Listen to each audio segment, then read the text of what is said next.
I'm Maheshika Halbeisen, and this is the Queen Elizabeth Leadership Podcast, the show where we discuss the leadership lessons from the book, The Job Well Done, The Queen's Way to Successful Leadership.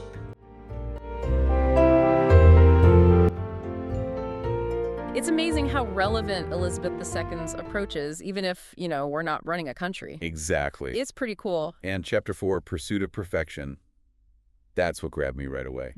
It's like that Elon Musk quote, constantly think about how you could be doing things better and questioning yourself, always pushing for improvement. Oh, yeah. That really resonates, doesn't it? Absolutely. It's about mindset just as much as action. Like Dr. Halbeisen uses that analogy of a sculptor, painstakingly chiseling away at a piece of marble. Right. To illustrate, it's the dedication, that pursuit of excellence in the craft that elevates someone from good to exceptional.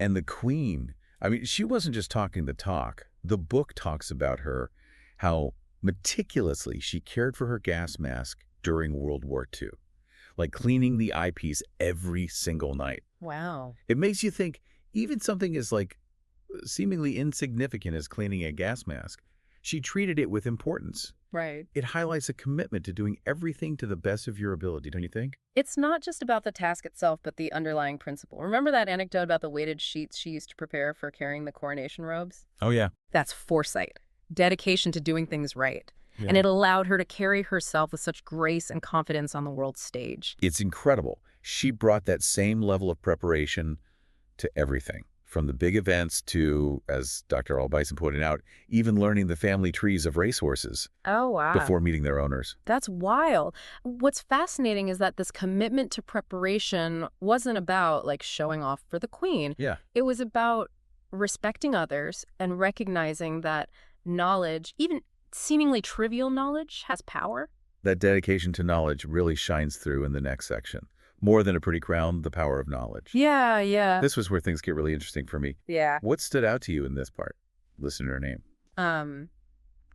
We often associate leadership with power, but this chapter really highlights how Queen Elizabeth II saw knowledge and curiosity as the true cornerstones of leadership. It's like she understood that to lead effectively, you need to be a student first. Mm-hmm. The book mentions her habit of asking prime ministers, even Tony Blair, what would Churchill have done? Right. It's almost as if she was constantly drawing on history for guidance. It's fascinating, isn't it? She wasn't just passively absorbing information. She was actively engaging with it. Remember that anecdote about how she would catch out prime ministers during their weekly meeting? Yes. Yeah. Armed with some obscure government news they'd missed. She'd use those details to keep them on their toes. Oh, yeah, a little intellectual sparring. Kind of like a friendly mental workout. Yeah. Which shows just how much she valued staying sharp and informed. Exactly. And that commitment to continuous learning wasn't limited to politics. The book even mentions her fascination with technology, like using an iPad later in life. Really? Yeah, it really speaks to her adaptability and willingness to keep learning throughout her life. It's amazing to think of the Queen just casually using an iPad. I know, right? Can you imagine being the staff member tasked with explaining apps to her? No, totally. That's a story I would love to hear. But what I find really fascinating is how Dr. Halbeisen connects this back to us, even if we're not, royalty.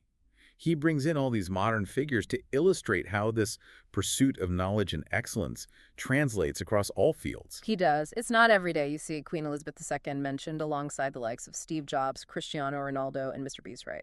Wait, Mr. Beast, you mean the YouTube guy? What is the connection there? Yeah.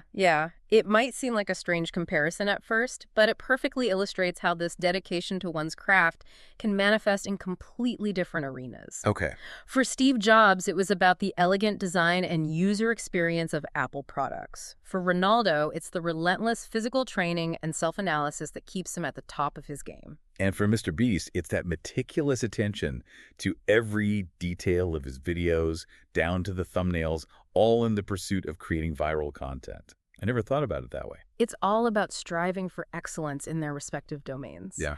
That's what Dr. Halbeisen wants us to see. Right. It's not about being a certain type of person. It's about tapping into that inner drive, that commitment to excellence, no matter what your kingdom looks like. So it's less about having a crown and more about cultivating that inner monarch, It's exactly. that drive to constantly learn and grow. It makes you think, what would our own weighted sheet preparation look like for the everyday coronations in our own lives? listener name. That's what Dr. Halbeisen encourages us to explore in the final chapter. He talks about challenges as opportunities for growth. We all face setbacks, but it's about how we respond, how we use those experiences to learn and improve. It's like that saying, it's not about how many times you get knocked down, it's about how many times you get back up. But Dr. Halbeisen takes it a step further with a really powerful analogy. Yeah. He compares this process of personal growth to a gardener tending to their plants. It's about consistent effort, removing what's not working, and nurturing the seeds of potential. Precisely. It's not about being perfect overnight, but about cultivating that growth mindset, that dedication to always striving for excellence in everything we do. This deep dive has given me a lot to think about. Yeah. It's inspiring to remember that we all have that potential for greatness within us. Yeah. That inner monarch just waiting to be unleashed. It's there within all of us, waiting to be cultivated and empowered. Thank you for taking this deep dive with us. Until next time. Are you ready to elevate your leadership to new heights? Learn from the Queen? Follow us on this podcast and get your copy, The Job Well Done, The Queen's Way to Successful Leadership. Connect with me on LinkedIn. Just search Maheshika Halbeisen and tell me how the Queen has inspired you.